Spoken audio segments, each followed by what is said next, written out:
Sir ये खजाना group में आज कितनी कंपनियां हैं और क्या बिजनेस का हमारा साइज है? बिजनेस का साइज बहुत बड़ा है।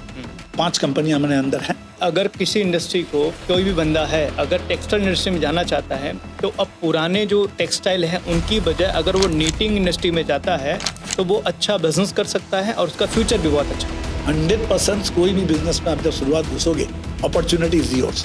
आप कितना कर सकते हो नहीं, यदि अपॉर्चुनिटी नहीं होती तो सूरत में आज के तारीख में 8,000 मशीन नहीं होती। शहर में पैसा हवा में उड़ता है, पकड़ने वाला चीज। सूरत इज द चाइना बन के रह जाएगा। पूरा वर्ल्ड के लिए कपड़ा सप्लाई का भी बहुत बड़ा पॉलिस्टर हब बन के रह जाएगा। अच्छा, फैमिली सपोर्ट बिना आप कभी भी बिजनेस के लिए ऊंचाई तक नहीं पहुंचा सकते। आप एक्सीडेंटली आए, एक्सीडेंट, आपका कोई प्री प्लान नहीं था। आज भी क्यों इंडिया के अंदर नाइकी, एडिडास, पूमा जैसी ब्रांड बन नहीं पा रही? हम 5 साल के बाद में खजाना ग्रुप को कहाँ देख रहे हैं सर? आज क्या आपको उस चीज का रिग्रेटमेंट है?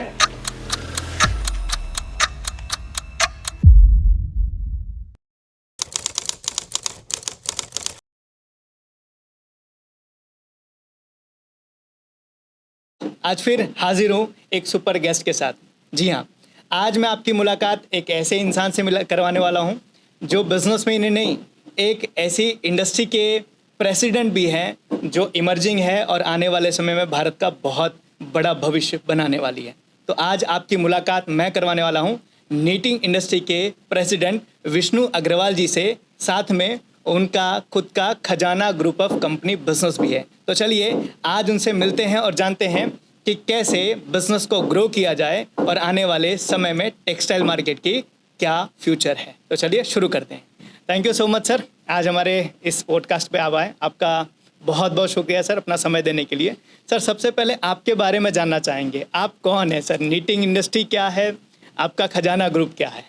सबसे पहले मैं आपको धन्यवाद करना चाहूँगा गुरुकुल को, सर जी आपको स्पेशली। Thank you sir. आपने ये अपॉर्चुनिटी दी और आपका जो थॉट प्रोसेस है लोअर लेवल के बिजनेसमैन को ग्रो करना, जो मोदी जी का आज का सपना है, जो छोटे छोटे एमएसएमई जब ग्रो करेगा, हर घर में बिजनेस आएगा तो हर आदमी ग्रो करेगा। तो सबका विकास, सबका साथ, सबका विकास, ये कॉन्सेप्ट में आपने ये काम चालू किया, उसके लिए तहे दिल से आपका आभारी हूँ आपने मेरे यहाँ बुलाने के लिए। Thank you. अभी जो जर्नी की बात आपने की जी, मेरा बिजनेस सूरत से ही चालू हुआ है। मैं बेसिकली बंगाल से, एक छोटी सी गांव है लालगोला बोल के, छोटा सा गांव है जो बांग्लादेश बॉर्डर से 1 किलोमीटर दूर है। मैं वहाँ से बॉर्न एंड बॉट अप हुआ हूँ। और मैं मेडिकली, बेसिकली हमको मेडिकल में जाना था और मैं पढ़ाई की, बीएससी ऑनर्स हूँ, मैं पढ़ाई की मेडिकल में, मेरा एडमिशन हुआ। समय, जो लोग बोलते हैं एक डेस्टिनेशन होता है, हर कोई का एक डेस्टिनेशन होता है और डेस्टिनी उसको वहाँ तक खींच के लाती है। तो मेरी लाइफ में जस्ट ये एक पीरियड था। मैंने मेडिकल में एडमिशन ले चुका था, मेरे एडमिशन में सिलेक्शन हो चुका था, मैं फॉर्म भर के पेमेंट कर चुका था और संजोग से कोई रीजन से मेरे को सूरत आना हुआ। मेरे एक रिलेटिव के यहाँ आना था तो मैं आया। यहाँ आने के बाद मुझे लगा ये शहर, जब स्टेशन में उतरा तो दुनिया का सबसे गंदगी के शहर में से एक शहर था, ये मैं कह सकता हूँ। मगर मैं जब नीचे उतरा, देखा, 2 दिन के बाद मेरा रिटर्न टिकट थी और वो रिटर्न टिकट के जर्नी के अंदर बीच में मेरे साथ एक बहुत बड़ा इंसिडेंस हुआ। अच्छा। जिसके लिए मुझे ये मेडिकल छोड़ के मेरे को बिजनेस में आना पड़ा। अच्छा। आया मैं मेडिकल छोड़ के। रीजन था, मैं जहाँ रुका था उस आजू बाजू में काफी दुकानें थी। उस टाइम पर आपको पता होगा 7 o'clock एक ब्रेड बिकती थी जो सेविंग का काम में आता था। और मैं बंगाल से बिलोंग करता था। बंगाल में कल्चर बिल्कुल एडवांस था और बहुत अपडेट था, मगर वहाँ पैसे की वैल्यू बहुत थी। एक पैसा भी आप किसी से एक्स्ट्रा नहीं मांग सकते हो। मैंने जब 7 o'clock खरीदने नीचे गया दुकानों पे, एक दुकानदार में प्राइस थी उस टाइम में 2.5 रुपया की 7 ब्लेड की, मगर उसने मेरे से 3 रुपया 50 पैसा मांगा। अच्छा। तो मैंने उसको पूछा, भाई ये 3.50 क्यों मांगते हो? तो उसने सीधा अगले दुकान दिखाया, बोला अगले दुकान आप वहाँ चले जाओ, आपको वहाँ मिलेगा, यहाँ 3.5 रुपये कीमत है। अच्छा। तो मैं दूसरे दुकान में गया, कोइंसिडेंटली उसने भी वही बात बताई, 3.5 रुपया की कीमत। तो मेरे को समझ में नहीं आया, जो 2.5 रुपया में हम कलकत्ता में लेने से दरमुलाई करते हैं, 10 पैसा 50 पैसा कम कराने की बात करते हैं, यहाँ 3.5 रुपये क्यों मांगा जा रहा है? बिल्कुल सही बात। तो मेरे ये दिमाग में स्ट्राइक ऑब्जर्वेशन पावर है। फिर मैं, उसने बोला अगले दुकान देखो, वहाँ 3 ही दुकान थी लाइन के अंदर। 3rd दुकान में जब पहुंचा, जब मैंने ये सवाल, भाई 3.5 तुम क्यों मांग रहे हो 2.5 रुपये प्रिंटेड रेट से? उसने पढ़ते ही मेरे को बोला, कलकत्ता से आए हो, बंगाल से आए हो? हम बोले यस। बोला आपका सूरत आपके शहर नहीं है। अच्छा। फ्रेंकली बोला सूरत आपके शहर नहीं है, यहाँ ऐसे ही लगता है। तो मैं ऑब्जर्व किया जी, इसका मतलब इस शहर में पैसा हवा में उड़ता है, पकड़ने वाला चीज। तो मेरा दिमाग में उस टाइम पे बिजनेस करने का ख्याल, छोटा सा ख्याल आया। फिर मैं ऑब्जर्व करने लगा, एक दिन मैंने रुका, मेरा टिकट कैंसिल करवाया और पूरा सूरत सर्वे करने लगा। तो वहाँ आज भी देखोगे सूरत में यही कल्चर है। लाड़ी में जाओगे, टोटल सामान आप ले लिए, कितना हुआ टोटल हुआ आपने दे दिया, आपने हिसाब नहीं किया। मगर बंगाल में ऐसा कभी भी नहीं था। वो एक एक चीज़ का पैसा पूछेंगे, कागज में लिखेंगे, टोटल मारेंगे, उसके बाद पैसा देंगे। तो मुझे लगा यहाँ बहुत ऑनेस्ट लोगों की बिजनेस है और really country state is growing state है। और तब बंगाल पॉलिटिकली डिस्टर्ब हो रहा था, तो मैंने अपॉर्चुनिटी देखी, मैंने मेडिकल छोड़ा और बिजनेस के अंदर ट्रांसफर करने की डिसीजन ली। फिर मैंने यहाँ एक प्रोसेस, फिर मेरे को डिसीजन लेने के पहले ये दिखा कि मेरे को काम सीखना है, नौकरी नहीं करनी है। तो मैंने एक जगह जॉब किए बगैर, कोई नौकरी किए बगैर आपको सिखाएगा नहीं, राइट। तो मैंने एक प्रोसेस हाउस थी उस टाइम पे, बहुत फेमस प्रोसेस हाउस थी, मैंने उसमें जॉब अप्लाई की। मेरा BSc ऑनर्स केमिकली मेरा पढ़ाई की थी, तो मेरे को जॉब सेम डे मिल गया। तो मैंने वहाँ 4 महीना एक्सपीरियंस किया अपना। और ये एक मंत्रा बोल के आपने सुना होगा, जो टेक्सटाइल का कोर्स कराते थे, पढ़ाते थे। अच्छा। तो मुझे एक ही दिमाग में था, कोई चीज में आप जब घूमोगे, घुसोगे, तो आपकी उसकी पूरी जानकारी नॉलेज के साथ आओगे नहीं, तो आप कभी भी सक्सेस नहीं हो पाओगे। तो मैंने मंत्रा में स्टडी करना चालू किया और जॉब करना चालू किया। 4 महीना मैंने प्रोसेस हाउस में जॉब करके कपड़ा कैसे रंगा जाता है, कपड़ा कैसे डाई किया जा सकता है, उसके बारे में नॉलेज गेन किया। फिर मेरे को लगा बैकवर्ड इंटीग्रिटी मुझे और चाहिए, तो मैंने उस टाइम पे सीधा लूम्स में काम किया। 4 महीना एक लूम्स फैक्ट्री में मैंने काम सीखी और 8 महीना करने के बाद मेरे दिमाग में आया, सब तो मैंने सीख लिया, कपड़ा ट्रेडर बनूंगा मैं, मगर मेरे लिए सेल्स क्या।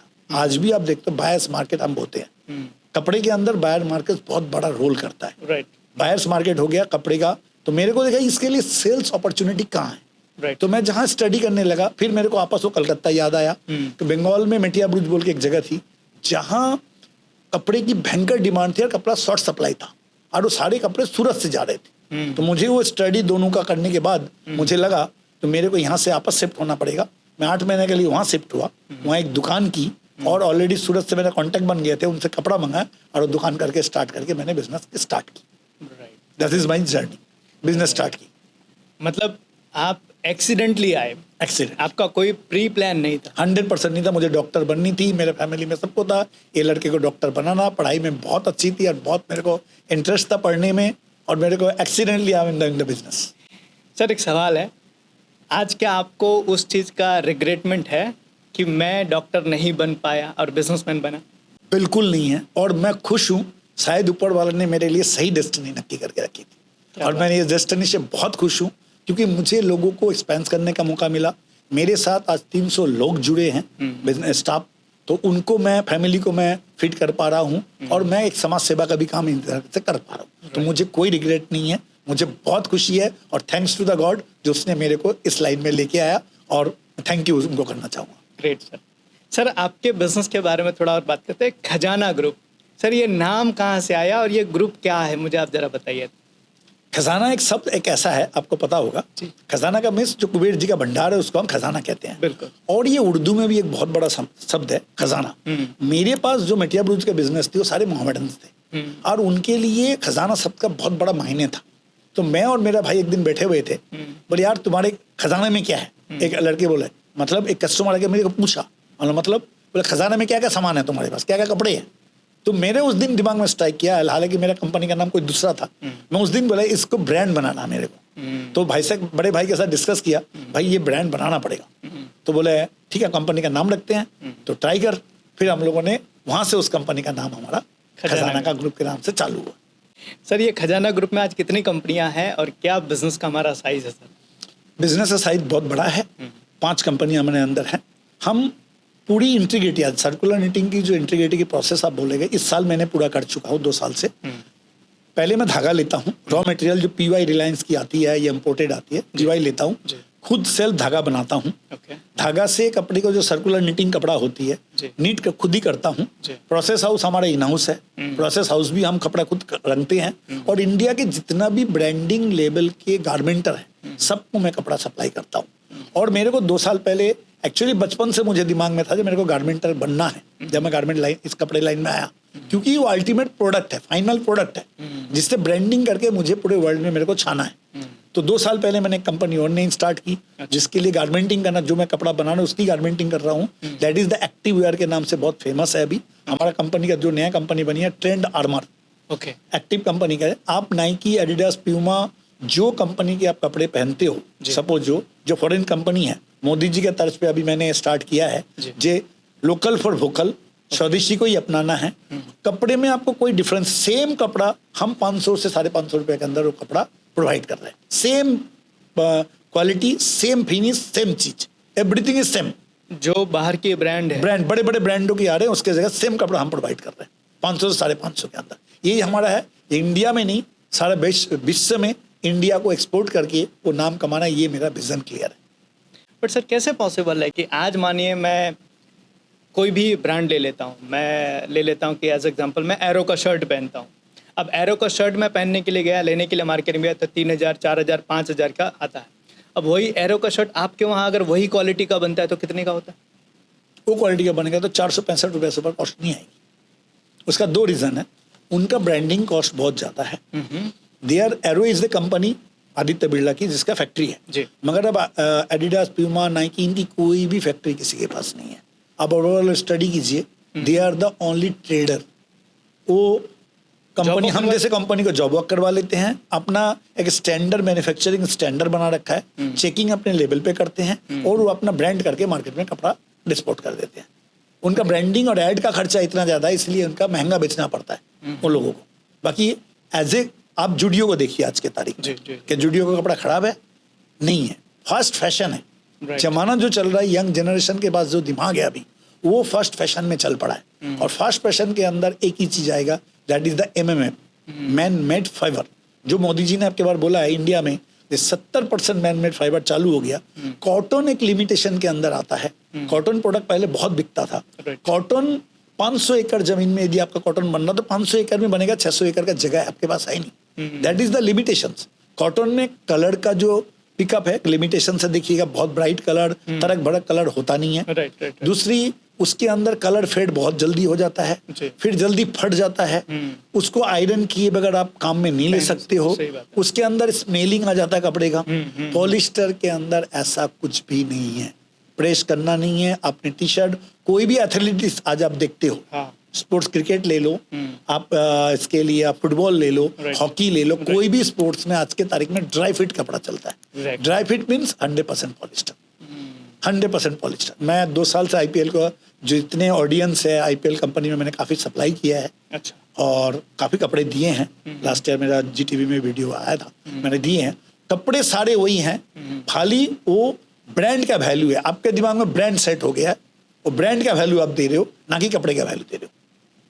तो सर मतलब इंडिया में मार्केट भी है, इंडिया के अंदर मैन्युफैक्चरर भी है। तो सर सवाल ये है कि आज भी क्यों इंडिया के अंदर नाइकी, एडिडास, पूमा जैसी ब्रांड बन नहीं पा रही है?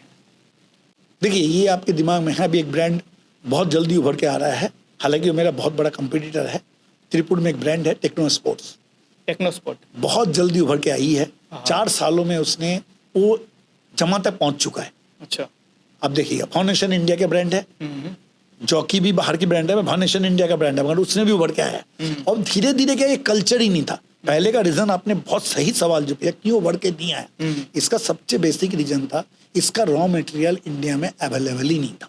That is only for the China था, जो मैं बाद में आने वाला था, मगर सवाल आपने पहले पूछा। जी। ये कपड़ा कोई भी चाइना से पहले आता ही नहीं था, चाइना में ही बनता था और वहां से वर्ल्ड वाइड सप्लाई होता था। इंडिया में इसकी अस्तित्व थी नहीं। इंडिया में अस्तित्व आने के लिए वहां से हम इंपोर्ट करते थे, फिर यहाँ बनता था। इसलिए जब इंपोर्ट करेंगे कॉस्टली ऑटोमेटिक बढ़ जाती थी। Right. और इसलिए यहाँ ये चीजों का डेवलपमेंट नहीं। जो मेरा विजन था इस इंडस्ट्री को डेवलप करने का, तो वही विजन के तौर पे मैंने इस इंडस्ट्री को डेवलप किया, जो सर्कुलर निटिंग इंडस्ट्री हम बोलते हैं इसको। राइट।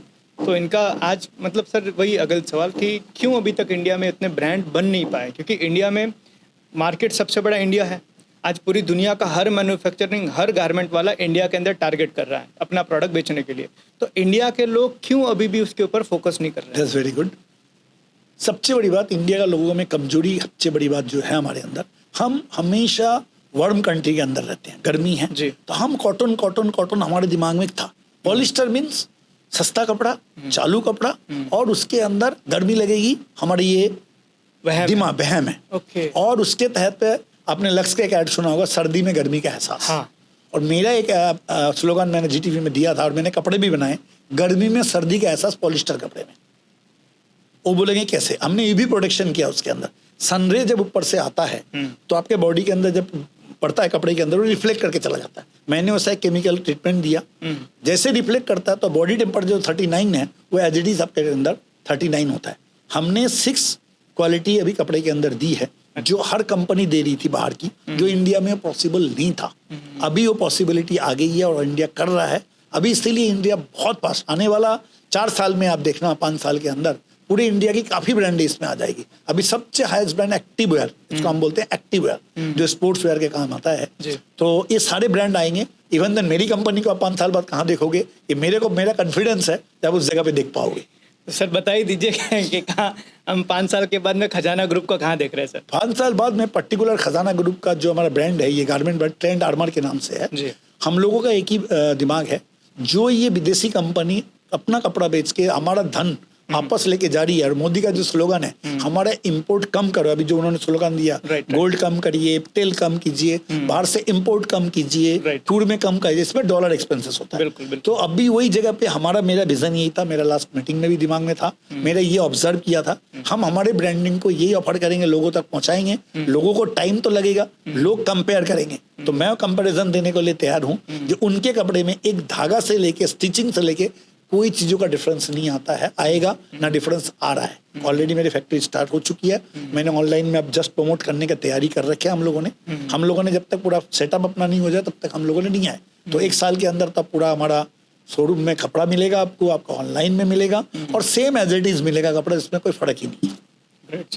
मतलब आने वाले समय में जो हम आपकी जो ब्रांड है उसको हम बहुत बड़े लेवल पर एक जो इंटरनेशनल ब्रांड है उनके ये मेरा विश्वास है। जैसे खजाना ग्रुप आज सूरत के अंदर इस लेवल तक पहुंचाई है, यदि कोई भी बड़े ब्रांड को कपड़ा लेना है तो आज निटिंग का कपड़ा जो पहले 100%, मैं उसमें संदर्भ में एक बात बता दूं, पहले ये कपड़ा 2004 से लेकर 10 तक मैं इम्पोर्टर था एक, मेरे को मालूम था यहाँ कपड़ा मिलेगा नहीं। और मेरा सबसे पहला विजन था 2000 में सूरत में निटिंग मशीन डालने का दुस्साहस मैंने किया था, जिसको दुस्साहस बोलते हैं, क्योंकि उस टाइम में त्रिपुर और लुधियाना और कलकत्ता 3 मंडी पूरा वर्ल्ड में इंडिया में कैप्चर कर रखा था निटिंग के लिए। भाई निटिंग कपड़ा बनेगा तो त्रिपुर बनेगा, लुधियाना बनेगा, कलकत्ता बनेगा, सूरत नहीं बनता था। सूरत सारी मार्केट बन के रह गया था। तो मैंने 2000 में सपना देखा, जब मैं बाहर घूमने लगा फॉरेन, वहां देखा लोगों के पहनावा बदल गया। आज आप किसी को धोती पहने हुए देखते हो? बहुत कम, रेयरली। क्यों नहीं? चेंज हो गया, इवोल्यूशन। डार्विन का जो इवोल्यूशन बाद है, उस इवोल्यूशन बाद में आदमी अपग्रेड कर रहा है अपने आप को। That is not a comfort. तो अभी कंफर्ट चाहिए। कंफर्ट के नाम जैसे आता है, आपको यदि पैंट दिया जाए, नॉर्मल पैंट और स्ट्रेचेबल पैंट, आप कौन सा लोगे? Obviously stretchable. तो स्ट्रेचेबल जब लोगे आप, तो वो ओनली पॉसिबल है इन द निटिंग मशीन का कपड़ा, निटेड कपड़ा, वही स्ट्रेचेबल होता है। नंबर 1। नंबर 2, स्टिचिंग कपड़ा जब निटिंग होती है, तब मेरे पास लूम्स भी था, मैं लूम्स चला रहा था। तो मुझे एक चीज समझ में आया, जो लूम्स के कोई भी कॉस्टिंग 4 रुपये मीटर से कम वीविंग कॉस्ट आती नहीं है। मगर निटिंग में कॉस्ट 1 रुपया से ऊपर आती नहीं है। 1 से 1.5 रुपये की कॉस्ट, 2 रुपये मैक्सिमम कॉस्ट आती है वीविंग का पर मीटर का। अच्छा। नंबर 2, इसमें मैन एफिशिएंसी बहुत कम की जरूरत है। ऑटो मशीन है, धागा कटा, डिफेक्टलेस कपड़ा ज्यादातर बनता है। धागा कटा, ऑटोमेटिक मशीन बंद हो जाएगी, आप धागा जोड़ दो, ऑटोमेटिक मशीन चालू हो जाएगी। फिर निटिंग मशीन में खासियत है डिजाइन बदलना। यदि आप वीविंग में डिजाइन बदलने जाते हो, बीम चेंज करना पड़ेगा, कांडी चेंज करनी पड़ेगी। इसमें कुछ भी नहीं है। आपने मशीन के अंदर सेटअप है कंप्यूटराइज, आप कैम सेट कर दो, 12 घंटे के अंदर एक डिजाइन की जगह दूसरी डिजाइन आपका चालू हो जाएगी। That is the advantage. और गवर्नमेंट की भी बहुत सपोर्ट रही है। और इसके वजह से मैं इस इंडस्ट्री को बता दूं, 2000 में सिर्फ हमारे पास 135 मशीन थी, 2012 तक इतनी मशीन थी 150। 2012 के बाद 17 तक ये मशीन गई 2000 मशीन। और आज मैं प्राउडली कह सकता हूँ, मेरी 2019 में मैंने एसोसिएशन का संस्थापना किया और मैंने लोगों को बताया इस लाइन हमको बहुत बेटर है। हम 25 लोग मिलके इसको दिशा देने की कोशिश की और आज हमारे मेंबर है 242। और सारे इंटरप्रेन्योर्स जितने भी हैं, आपको सुन के ताज्जुब होगा, कोई भी अबव 28 के ऊपर नहीं है हमारे लाइन में। सारे यंग जनरेशन है। और ये लोगों ने जो डेवलप किया लास्ट 2 साल के अंदर, बॉम्बे की, लुधियाना की, त्रिपुर की बिजनेस मंडी की 60%। आने वाला कल पे आपको ये बात का ध्यान रखिएगा। और 100% मैं श्योर हूँ, सूरत इज द चाइना बन के रह जाएगा। पूरा वर्ल्ड के लिए कपड़ा सप्लाई का भी बहुत बड़ा पॉलिस्टर हब बन के रह जाएगा ये। China, Surat is always a polyester hub, और पॉलिस्टर हब बन के रह जाएगा ये। ग्रेट, बढ़िया। एक्चुअली सर, लगभग 2019 में मैं एक कंपनी की कंसल्टिंग कर रहा था। वहाँ से मुझे नीटिंग इंडस्ट्री और नीटिंग कपड़े के बारे में पता चला। शक्ति इंडस्ट्री, वरुण भुआ, उनके पिताजी हैं जयंती भुआ, तो उन्होंने मेरा इंट्रोडक्शन कराया था और हमने शुरुआत की थी। तो सर ये थोड़ा नीटिंग इंडस्ट्री के बारे में बताइए, नीटिंग इंडस्ट्री क्या है? क्योंकि बहुत सारे लोग टेक्सटाइल के अंदर बिजनेस करने वाले जो हमें देख रहे होंगे, तो उनको पता चले नीटिंग इंडस्ट्री क्या है, नीटिंग का कपड़ा क्या है और इसका भविष्य क्या है। ताकि क्योंकि आज सर सूरत जैसे टेक्सटाइल का हब है, लेकिन टेक्सटाइल के अंदर लोगों को सिर्फ एक ही चीज़ के बारे में पता है कि साड़ी है, ड्रेस है, दुपट्टा है, इतना ही पता है। लेकिन उनको और नहीं पता है कि और भी इस इंडस्ट्री में बहुत बड़ा फ्यूचर है। और क्या हो रहा है सर, नॉलेज ना होने के कारण वो सही इंडस्ट्री में जो फ्यूचर है उसमें जा नहीं पा रहे। तो जरा आप उनको बताइए सर कि टेक्सटाइल इंडस्ट्री सूरत में नीटिंग का क्या है? मैं आपको बताया कुछ देर पहले, नीटिंग इंडस्ट्री को कोई जानता नहीं था। 2000 में हम लोग 5-7 जन मिलके ये सपना देखा भाई इंडस्ट्री को ग्रो करेंगे। नीटिंग इंडस्ट्री सिंपली है, नीटिंग मशीन आती है, सर्कुलर नीटिंग होती है, एक वाट नीटिंग होती है। जी। 2 तरह की होती है। वाट नीटिंग में जो नेट आप लेते हो, साड़ी में जो नेट का कपड़ा बिकता है, हाँ। वो सब बनती है उसके अंदर। राइट। पर्दे का कपड़ा, नेट का कपड़ा, वो सारा कपड़ा वाट नीटिंग में बनती है। सर्कुलर नीटिंग में आप जो गंजी पहनते हो, जो ट्रैक पैंट पहनते हो, जो शॉर्ट्स पहनते हो, जितने भी गंजी मटेरियल, सिंपली भाषा में गंजी मटेरियल जो बोलते हैं हम लोग, मतलब स्ट्रेचेबल होते हैं। हैं। वो ऑटोमेटिक उसका फिनोमेना है। उसमें कि यार्न लगाने के बाद स्पेंडेक्स यार्न आता है, वो लगाने के बाद 4 वे होता है। 2 वे तो उसकी फिनोमेना है। लूम्स में कभी भी 2 वे नहीं होगा, वो 2 वे ऑटोमेटिक फिनोमेना है। और वर्ल्ड वाइज आज का जो कंफर्ट जोन के अंदर लोग जा रहे हैं, उसके अंदर यही पहनना पड़ेगा आपको आने वाला कल में। अभी भी आप एयरपोर्ट पे देखो, एयरपोर्ट अभी लेडी से एयरपोर्ट्स ड्रेस पहनने हैं, जेंट्स भी पहनने लगे हैं। वो हमारा एक मैन्युफैक्चरिंग हम भी कर रहे हैं। और आप देखो ना, टी शर्ट ट्रैक पैंट के सिवाय ऑफिस का ड्रेस धीरे धीरे बदलना चालू हो गया। हाँ, मैं वही पूछने वाला था। बदलना चालू हो गया। टी शर्ट पहन के लोग आ रहे हैं, ट्रैक पैंट पहन के लेडी से आ रही है। जो लेगिंग्स की शुरुआत हुई थी, आपने पता हुआ, लेगिंग्स भी 100% सर्कुलर नीटिंग मशीन की कपड़ा है। अच्छा। उसके बिना लेगिंग्स बन ही नहीं सकता है। तो वो लेगिंग्स का कपड़ा ही नीटिंग से आई है। ये सारे पहले इंपोर्ट होता है। आपको सिंपली भाषा में बोलूं, ये सारा कपड़ा इंपोर्ट होता था और मैं भी खुद इंपोर्टर था। मगर 2010 में मेरे दिमाग में एक अलग से विचार आए। जी। और देखिए, ऑब्जर्वेशन का खेल है सारा बिजनेस। मैंने ऑब्जर्व किया पूरा चाइना घूम घूम के, जे हम इंडिया में मशीन क्यों नहीं ला सकते। फिर मैंने मशीन लाई। तो प्रोसेस हाउस यहाँ नहीं थे। फिर 2-3 प्रोसेस हाउस वालों को मैंने तैयार किया, भाई तुम करो, मैं तुम्हारे साथ हूँ। उन्होंने शर्त पे मेरे को लगाया, भाई अब तुम इतने मशीन चला लोगे, मतलब मैं चला लूंगा। फिर मैंने वो धीरे धीरे लोगों को सिर्फ नीटिंग, सर्कुलर नीटिंग का कपड़ा, ट्रैक पैंट, टी शर्ट इसमें आते हैं। मगर आपको और जानकारी दे दूं, ये बहुत बड़ी इंडस्ट्री है। इसमें जो आप मारुति गाड़ी या कोई भी गाड़ी का सीट कवर बनता है, आप जो कुर्सी पे बैठे इसका कवर बनता है। शादी ब्याह में मंडप देखा आपने, मंडप में जितने कपड़े लगते हैं, चेयर के कवर से लेके टेबल के क्लॉथ लगते हैं, सारे सर्कुलर नीटिंग के कपड़े लगते हैं। ओके। सारे मंडप में जितने कपड़े लगते हैं, 90% कपड़ा अपनी सर्कुलर नीटिंग का लगता है। आप फिल्म इंडस्ट्री यदि आप देखो जी, वो जितने तड़क भड़क चमक कपड़ा पहनते हैं स्ट्रेचेबल डांस के लिए, वो सारा कपड़ा नीटिंग इंडस्ट्री का। नीटिंग इंडस्ट्री का सबसे बड़ा प्लस पॉइंट क्या है? प्रोडक्शन टू हाई है, प्रोडक्शन कॉस्ट लो है और बहुत सस्ते में कपड़ा बिकता है। और लोगों के लिए 90s जो रात को पहनने का है, 90% कपड़ा कॉटन से ट्रांसफर होके अभी पॉलिस्टर में आ गया। अभी पॉलिस्टर में भी ऐसे ऐसे कपड़े आ रहे हैं, यान आ रहा है चाइना से, जो आप 100% कॉट लुक बोल के आ रहा है और फेक कॉटन बोल के आ रहा है। सारे कॉटन का कपड़ा ऐसे आने लगे, यान आने लगे, जिससे कपड़ा कॉटन जैसा लुक है। आपको कपड़ा देख के पता ही नहीं लगेगा ये चीज़ें पॉलिस्टर और कॉटन। 100% कॉटन की फील आएगी। मतलब सर आप ये बोल रहे हैं कि अगर किसी इंडस्ट्री को, कोई भी बंदा है अगर टेक्सटाइल इंडस्ट्री में जाना चाहता है, तो अब पुराने जो टेक्सटाइल हैं उनकी बजाय अगर वो नीटिंग इंडस्ट्री में जाता है तो वो अच्छा बिजनेस कर सकता है और उसका फ्यूचर भी बहुत अच्छा है। देखिए, 100% कोई भी बिजनेस में आप जब शुरुआत घुसोगे, अपॉर्चुनिटी इज योर्स। आप कितना कर सकते हो नहीं, यदि अपॉर्चुनिटी नहीं होती तो सूरत में आज के तारीख में 8,000 मशीन नहीं होती। 8,000 मशीन मतलब आप समझ सकते हो 20 करोड़ का कपड़ा पर डे का। यहाँ सूरत में आज के तारीख में 20 करोड़ का इंपोर्ट बंद हुआ, सूरत में 35 करोड़ का कपड़ा ओवरऑल डेली का कपड़ा बन रहा है, खाली knitting, only knitting per day. Per day 35 crore का कपड़ा पर डे नीटिंग का सूरत में बन रहा है। अब कितना बड़ा वॉल्यूम ऑफ सूरत में, ये सिर्फ अचीव किया है आफ्टर कोविड 2020 के बाद। 2020 के बाद। और 2013 में आपको पता होगा एक बहुत बड़ा गेम प्ले मैंने किया था और हमारे साथ 2-3 जन ने और किया था। कभी भी नीटिंग का कपड़ा साड़ी में नहीं बिक सकता था, मगर मैंने क्या अप्लाई किया था, एक चुन्नी बोल के कपड़ा आई थी जो पूरा हिंदुस्तान में पागलों की तरह बिका था, पागलों की तरह। और वो चुन्नी कपड़ा सर्कुलर निटिंग मशीन का था, जो लोगों को पता ही नहीं था। मतलब हम जिस सूरत को टेक्सटाइल के नाम से जानते थे, अब वो टेक्सटाइल के हिसाब से, टेक्सटाइल के सामने वो नीटिंग इंडस्ट्री के नाम से अब इमर्ज हो रहा है। 100% आने वाला कल में ये गारमेंट मंडी में कन्वर्ट हो जाएगा। आपको आज भी गारमेंट मंडी के नाम से सुने हो आप। जो बांग्लादेश अभी डिस्टर्ब हुआ है, मैं तो लोगों को आह्वान करूंगा, आपको एक चीज समझ होनी चाहिए, जो नाइकी, एडिडास, बड़े बड़े कंपनी सब बांग्लादेश में करवाते हैं, ताइवान में करवाते हैं। अच्छा। बांग्लादेश डिस्टर्ब होने के बाद बांग्लादेश 100% नीटेड इंडस्ट्री है। अच्छा। यदि आप जानकारी करेंगे तो 100% नीटेड इंडस्ट्री, पूरा वर्ल्ड के लिए वो जॉब करता है। नीटेड इंडस्ट्री है बांग्लादेश। उनका खुद का प्रोडक्शन लिमिटेड है, वो सारा चाइना या इंडिया से इंपोर्ट करता है कॉटन वगैरह।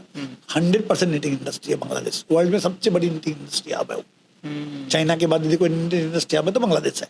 अब वो डिस्टर्ब होने के बाद उसकी अपॉर्चुनिटी हमें मिल रही है, हमें वो ग्रैब करना चाहिए। और हमारे CMI का काफ़ी लोग हैं, अजय भट्टाचार्य को आप जानते होंगे, वो भी इस इंडस्ट्री से जुड़े हैं। काफ़ी लोग अभी इंडस्ट्री लोग सब नीटिंग स्टिचिंग मशीन और ये नीटिंग मशीन डालने का तैयारी कर रखे हैं। अभी थोड़ा सा वार के वजह से स्लॉक पीरियड अलग बात है, बाकी आने वाला कल इसका बहुत बड़ा भविष्य है। Great sir. मैं जहाँ तक समझ पा रहा हूँ वो ये चीज़ कि अगर किसी को टेक्सटाइल इंडस्ट्री में जाना है और बिजनेस शुरू करना है और वो बड़ा बनाने का कुछ सपना देख रहे हैं, तो वो ट्रेडिशनल की जगह वो नीटिंग इंडस्ट्री से शुरुआत करें। उसके अंदर फ्यूचर भी है और इंडिया का मार्केट भी बहुत बड़ा है, क्योंकि आज ये जो आपने कपड़े बताए, जो ट्रैक पैंट है या जो टी-शर्ट्स है, शॉर्ट्स है, ये सब यंगस्टर पहनते हैं और इस टाइम पर पूरी दुनिया का सबसे यंग कंट्री इंडिया है। तो मार्केट भी हमारे पास ही है, इंडस्ट्री हमारे पास है। बांग्लादेश का प्रॉब्लम हुआ तो वो अपॉर्चुनिटी भी हमारे पास आई। तो इस टाइम पर मतलब कहते हैं कि भारत के अंदर हर वो चीज़ अवेलेबल है कि जिससे आप एक बहुत बड़ी इंडस्ट्री या बहुत बड़ा बिजनेस खड़ा कर सकते हो। Great sir. मैं आपको एग्जांपल के तौर पर बताऊं, त्रिपुर जो है, त्रिपुर तमिलनाडु में त्रिपुर बोल के जगह है जी, वर्ल्ड इंडिया का हाईएस्ट गारमेंट एक्सपोर्ट जगह है जी। 100% कॉटन मंडी है वो। वहाँ पॉलिस्टर जानता ही नहीं था लोग, और आज के तारीख में 65% वहाँ का फैक्ट्रियाँ पॉलिस्टर में कन्वर्ट हो चुकी है, और वो लोग बाहर के साथ साथ लोकल मंडी। मैं तो एक ही बात बोलूँगा, 165 करोड़ का देश है। यहाँ यदि आप एक बेचने लगो ना तो आपको जरूरत ही नहीं पड़ेगी बाहर की कोई एक्सपोर्ट करने की। बिल्कुल सही बात है। और यहाँ लेबर क्लास जितना भी कपड़ा पहनता है, आपने वो नोट किया होगा, वो ये बेचारे वो तो मजबूरी में टी-शर्ट ट्रैक पैंट पहनने हैं। लो क्लास के सस्ता पहनते देखिए, उनके पास में वही चड्डी होती है, वही ट्रैक पैंट होता है, वही टी-शर्ट होता है। राइट। सस्ते से सस्ता वही है। 100 रुपया से लेकर टी-शर्ट चालू होता है, और 200-300 रुपया में तो उनको मिल जाती है ट्रैक पैंट टी-शर्ट 300 रुपया में। बिल्कुल। और वो फटती भी नहीं है, और लॉन्ग लाइफ में धोने की भी जरूरत नहीं है उसको। सर पहनने मज़ा भी आता है। मजा भी आता है। Great sir, great. So sir एक चीज़ और भी जो मुझे बहुत ज़्यादा जानना ज़रूरी है कि आज टेक्सटाइल इंडस्ट्री के अंदर लोग जो अभी ट्रेडिशनल तरीके से बिजनेस कर रहे हैं, जैसे कि आपको पता ही होगा, धाराएं चलती है, उधार देते हैं, ब्रांडिंग पर काम नहीं करते हैं, या फिर वो अपने वहाँ स्टाफ वगैरह बहुत तरीके से। तो सर आज के टाइम पे टेक्सटाइल इंडस्ट्री में लोग गलतियाँ कौन कौन सी कर रहे हैं जिससे उनको बिजनेस के अंदर ग्रोथ नहीं मिलेगा? गलतियाँ सबसे बड़ी बात है, सेल्फ ट्रस्ट नहीं है उनके ऊपर। मैं इस तरीके से मेरा बिजनेस चला सकता हूँ। ठर्रा में बिजनेस चल रहा है। ठर्रा समझते, जो पहले आया आड़ती आएगा, गारमेंट को लेके आएगा, उसको लेके आएगा। कस्टमर हम नहीं ढूंढ रहे हैं, कस्टमर हमें ढूंढते हुए आया। ब्रांड किसको बोलता है? एग्जैक्टली। ब्रांड कस्टमर तक नहीं पहुंचता है, कस्टमर ब्रांड तक पहुंचता है। बिल्कुल सही। पहले जानकारी ब्रांड देती है, मेरे पास ये चीजें हैं, आप मेरा सामान लीजिए, इतना ही बात करता है वो। कस्टमर को जाकर बोलता नहीं आप लीजिए, कस्टमर ढूंढते आता है मुझे ये ब्रांड चाहिए। तो दुकानदार के पास यदि आप आओगे, ये ब्रांड है, मेरे को ये ब्रांड, उसको जानकारी मिल जाए तो वो ब्रांड अपने आप डेवलप कर जाएगा और कस्टमर का काम हो जाएगा। यहाँ उधार देना जो है हमारा ट्रेडिशनल फोकस हो गया। ये जैसे एक जमाने में कुर्ता था, अब साड़ी था। अब साड़ी की बिजनेस देखिए, सूरत पहचानी है साड़ी के नाम से। राइट। मगर आज के तारीख में आप बिजनेस देखें, साड़ी के बिजनेस का ग्रोथ यदि आप देखें, ग्राफ ऑलरेडी डाउन ग्राफ पे है। Already per month per year graph down जा रहे हैं। उनके ही बच्चे आज गारमेंट लाइन में, हमारे लाइन में, मेरे पास यदि 242 लोग जो लड़के हैं, उसमें से 135 लड़के जो हैं वो सारे साड़ी इंडस्ट्री से आए। उनके पापा का बिजनेस साड़ी में है, और उनको ट्रेडिशनल में जाना नहीं है, उन्होंने नई इंडस्ट्री तैयार की। तो इसका मतलब अपग्रेडेशन आप अपने आप को नहीं करोगे तो पीछे वाला आके आपको आगे निकल जाएगा, आप वहीं खड़े रह जाओगे। मतलब एक तो सबसे बड़ी गलती वो कर रहे हैं कि ब्रांड नहीं बना रहे, ब्रांड नहीं बना। और दूसरी चीज़ आपने बताई सर, आड़तिया वाला। आड़तिया सर ये मैंने ना अजय सर आए थे, अजय अजमेरा सर, उनके साथ भी हमने डिस्कशन किया था। सर ये आड़तिया वाला लोग क्यों करते हैं, क्यों? क्योंकि आज आप मैन्युफैक्चरर हो या आप ट्रेडर हो और कस्टमर को आपकी प्रोडक्ट चाहिए, तो आप डायरेक्टली कस्टमर से क्यों कनेक्ट नहीं होते हो? इसका रीज़न यही है, हमारे पास इतना प्रोडक्शन है, हमको प्रोडक्शन बेचने की कैपेसिटी नहीं है और हमें कस्टमर पता नहीं है कौन कस्टमर क्या लेता है। अच्छा, हमें पता नहीं होता है। तो हम उस टाइम में क्या करते हैं, मीडिएटर का रोल करते हैं। आड़तिया बोलिए चाहे इसका, मैं तो मीडिएटर बोलता हूँ। वो मीडिएटर का ये काम रहता है, कस्टमर को बताना भाई तेरे को क्या कपड़ा चाहिए, वो पूछ लेता है और वो हमारे तक ले आता है। आप कोई फॉरेन कंट्री में जाओ तो आप क्या ढूंढते हो, इंडियन रेस्टोरेंट चाहिए। तो इंडियन रेस्टोरेंट जिसको जाएगा, आपका गाइड क्या करेगा, इंडियन रेस्टोरेंट 4-5 होगा, उनके वहाँ लेके आए, वहाँ लेके आए। सेम सिचुएशन आड़तिया की, वो अपना कमीशन लेते हैं और यहाँ तक पहुँचा देते हैं। बस इतना ही रोल्स उनका है, मगर उसमें बड़ा बिजनेस आपका नहीं बन सकता। लिमिटेड कस्टमर है, यहाँ सप्लायर ज़्यादा है। मैं आपको शुरुआत में ही बोला, it is a buyers market. आज के तारीख में बायर्स मार्केट हो चुका है। एक जमाना था जब जिसके पास जमीन जितनी ज्यादा वो बड़ा, वो अमीर जमींदार होता था। कुछ दिन बाद आया जिसके पास इंडस्ट्री बड़ा, वो सबसे बड़ा अमीर। क्योंकि मारुति गाड़ी खरीदने के लिए आपको लाइन लगानी पड़ती थी। हाँ। स्कूटर बजाज की लेने के लिए आपको 1 साल की वेटिंग लिस्ट थी। कपड़ा लेने के लिए भी, मेरे जमाने पे कपड़ा लेने के लिए भी, मफतलाल का कपड़ा लेना तो इतना गांठ ही मिलेगा, 1 गांठ मिलेगा, 2 गांठ मिलेगा, लिमिटेशन था। उसके ऊपर आपको नहीं मिलेगा। तो इंडस्ट्री की जमाना था। अभी आ गया बायर्स का जमाना। जितना कस्टमर आपके पास, जितना बायर्स जितना जो चाहेगा वो आपको देना पड़ेगा। तो बायर्स आपको अपडेट करता रहेगा, आप खुद अपडेट नहीं होगे तो आप एग्जिट, आपको वो साइड में फेंक देगा, एग्जिट करवा देगा आपको। तो सर यही गलतियां तो कर रहे हैं, ये फील्ड पे जाते ही नहीं है सर। करते ही इनको मार्केट में क्या चल रहा है, कस्टमर की क्या रिक्वायरमेंट है, कस्टमर क्या चाहता है। इसका एक सिंपल रीजन सूरत की बोलूं जी, बहुत सिंपल रीजन। जितने भी सूरत में आए हैं, मैं जब आया था, मैं एक पैसा घर से लेके नहीं आया। मैं वेल टू डू फैमिली में से था, बहुत अच्छी फैमिली थी, बहुत फाइनेंशियली मेरे पास स्ट्रांग था, मगर मेरी जिद थी, मैं सूरत में बगैर पैसे धंधा चालू करूंगा। और मैंने पूरी साम्राज्य मेरी बगैर पैसे के चालू की। पापा ने बहुत बोला तू लेके जा, मैंने एक पैसा नहीं लिया, मतलब मेरे पैसे से, बगैर पैसे से मैं धंधा करूंगा। और वो मैंने की, और वो जो हम लोगों ने की, तो हमारे अभी तक वही कॉन्फिडेंस रहा, तरीका यही है, तरीका यही है। हम पुराने लोग जो हैं, मैं तो अपने आप को 61 का समझता हूँ, तो पुराने लोग हैं, तो तरीका वही कर रखा है। यंग जनरेशन को हम ऑब्जर्व करने नहीं दे रहे। क्या तो हम अपने आप को अपग्रेड करें और क्या तो नए जनरेशन का हाथ में व्यापार सौंपे। ये दोनों के बिना ये पॉसिबिलिटी नहीं है। ना तो ये एक दिन बंद हो जाएगा सूरत मार्केट। इसीलिए यंग जनरेशन आ रहे, नया नया अपॉर्चुनिटी ढूंढ रहे हैं, नया नया काम कर रहे हैं, नया नया, इसीलिए सूरत आपस सर्वाइव हो रहा है थोड़ा थोड़ा। राइट। और आज के टाइम पे सर यही सबसे बड़ा टेक्सटाइल का आज कहीं ना कहीं सिरदर्द बन गया है। आज सर बहुत सारे टेक्सटाइल क्लाइंट के साथ में हम काम करते हैं, उनकी 4-5 प्रॉब्लम होती है। एक कि सर मेरा पेमेंट जो ना टाइम पर नहीं आता, वो धारा चलती है, 30 दिन की धारा, 45 दिन की धारा, 90 दिन, बोलता है 90 दिन के बोल के गया, वो 180 दिन में पेमेंट देता है। तो मेरा सवाल ये है कि 180 दिन तक आप अपना धंधा चला कैसे रहे हो? प्रॉब्लम वो है, वो 180 दिन में देता नहीं है जी। हम 180 दिन में लेने की आदत डाल चुके हैं। हमें उसको कपड़ा ही नहीं देना है। सेम प्रोसेस मैं बता दूं, बहुत अच्छा सवाल आपने किया है। ये सेम प्रोसेस मेरे यहाँ भी था जी। 6 महीने की प्रोसेस थी और 2019 से कोविड के पहले तक था जी। कोविड आया तो ये लाइव लर्निंग प्रोसेस थी मेरे लिए, लाइव लर्निंग प्रोसेस थी। और मैंने उस जगह पे अपॉर्चुनिटी के तौर पे गिना। मैंने सबको बोला भाई अगले बार मैं काम करूंगा बिना उधारी पे काम करूंगा, मुझे 180 दिन की उधार वाला काम चाहिए ही नहीं। तो मैंने 2 साल तक कंस्टेंट एडवांस पेमेंट में काम किया और पूरा बिजनेस चला, ग्रोथ मल्टीपल हुआ। मेरा हर साल टर्नओवर कम से कम 25% का इम्प्लीमेंट है टर्नओवर में, हर साल। इस बार भी अभी हम लोग उधार देते हैं, एक कंडीशन में 30 दिन की पेमेंट है, 45 दिन को कस्टमर लेट देता है, हम कोई बहस नहीं करते, उसके अंदर चौकड़ी लगा देते, भाई अगले बार तू आएगा आपको कपड़ा नहीं मिलेगा, हम दे नहीं पाएंगे। अच्छा। हाँ, तो उसके अंदर आपके अंदर वो कैपेसिटी, प्रोडक्ट में क्वालिटी, प्रोडक्ट डिलीवरी की कमिटमेंट वो आपके अंदर चाहिए। दैट इज वो बिल्ड आप ही कर सकते हो। आपके प्रोडक्ट में दम होगा। रिलायंस वाला किस बलबूते पे यान भेजता, 3rd डे उसको पेमेंट चाहिए तो 4th डे सुबह आप दे नहीं सकते उसको, 3rd डे ही देना पड़ेगा, नहीं तो आपका माल आना बंद हो जाएगा। और उसके लिए उसने प्रोडक्ट भी उतनी दमदार बनाई। तो आपकी प्रोडक्ट पे आपको ध्यान दीजिए, तो आपको जरूरत नहीं है किसी के पास 180 दिन की उधार देने की।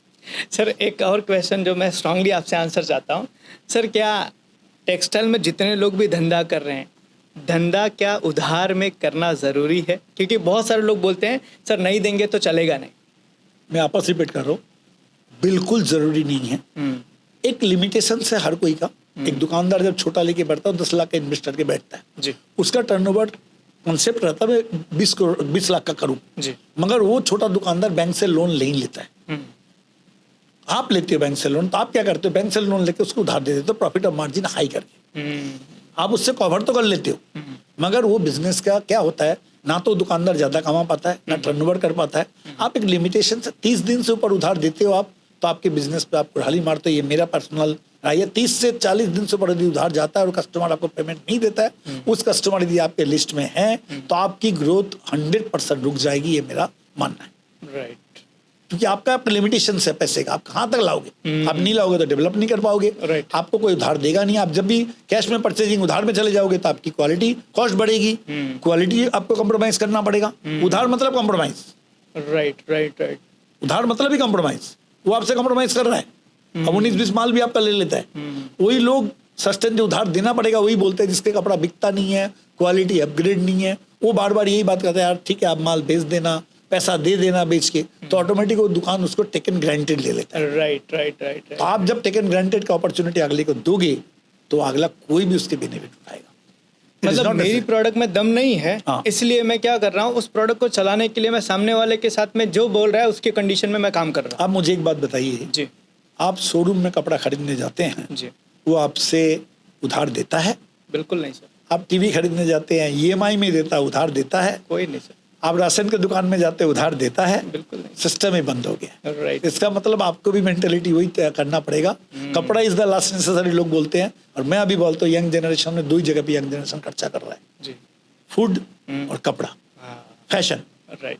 अभी आने वाला कल में यंग जनरेशन है, जो भी एक्सपेंसेस आप देखिएगा, फैशन में खर्चा सबसे ज्यादा है और फूड पे खर्चा ज्यादा है। तो पैसा जब फूड फैशन पे खर्चा होगा तो आपके पास आने वाला है घुमा के। खाली आपको उसके लिए तैयार रहना पड़ेगा। तैयार Right. उनका डिमांड को समझना पड़ेगा। आज जूडियो यदि 4 साल के अंदर इस जगह पे पहुंचा है, जी क्या समझा, फर्स्ट फैशन है, राइट उसके प्राइसिंग देखिए आप। Right right right. क्यों जूडियो का प्राइस कॉस्ट नहीं है, ना तो टीवी ऐड करता है, ना कोई ऐड है, उसका कोई खर्चा ही नहीं है, तो वो तो जोड़ता नहीं है। नहीं जोड़ता तो उस रेट में माल बेच के निकल जाता हूँ। ग्रेट। और अभी यंगस्टर की सबसे पहली पहचान भी, सबसे पहली पसंद बन गई है जूडी। 100%।